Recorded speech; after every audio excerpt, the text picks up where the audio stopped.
안녕하세요. 서울한의원 대표원장 박종입니다. 이번 시간부터는 치매에 대한 오해에 대해서 두 번에 나누어서 설명을 드리도록 하겠습니다.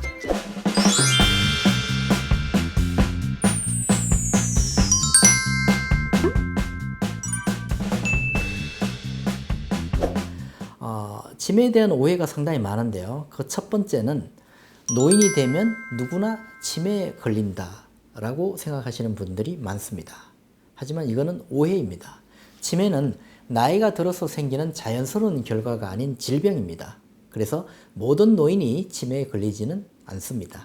치매에 대한 오해 두 번째는 치매는 노인에게만 생긴다는 오해가 있는데, 연령이 증가함에 따라서 치매가 점점 많이 발생하기는 하지만은 치매는 노인에게만 생기는 것은 아닙니다.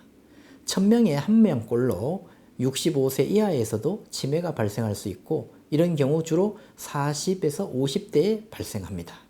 오해 세 번째는 치매와 알츠하이머병은 같은 말이다 라는 것인데요.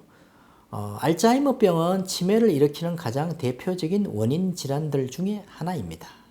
그래서 알츠하이머병이 치매의 원인 중 50% 내외를 차지하긴 하지만 치매는 곧 알츠하이머병이라는 등식은 아니고, 치매는 알츠하이머병 외에도 다양한 원인들로 발생할 수 있는 좀 더 포괄적인 개념이라고 볼 수 있습니다.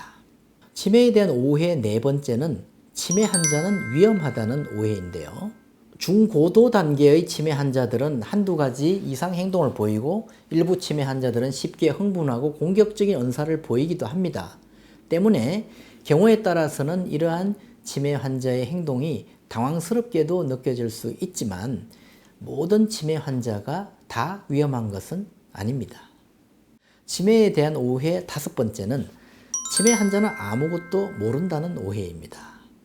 증상이 아무리 많이 진행된 치매 환자라도 모든 기억과 감정을 잃어버리는 환자는 드뭅니다. 초기 치매 환자는 기본적인 일상생활에는 무리가 없고, 또 말기 치매 환자라고 하더라도 기본적인 감정은 유지되기 때문에 그렇습니다. 치매에 대한 오해 여섯 번째는 간단한 검사로 치매를 진단할 수 있다는 것입니다. 현재 치매의 발병 여부는 의사의 종합적인 임상적 판단이 가장 중요합니다. 어떤 하나의 검사로 치매를 진단하지는 않습니다. 예를 들어 신경심리검사만으로 치매를 진단할 수 없고, 또 유전자 검사만으로 알츠하이머병을 진단할 수 없기 때문에 그렇습니다. 치매에 대한 오해 일곱 번째는 치매는 불치병이다 라는 것인데요.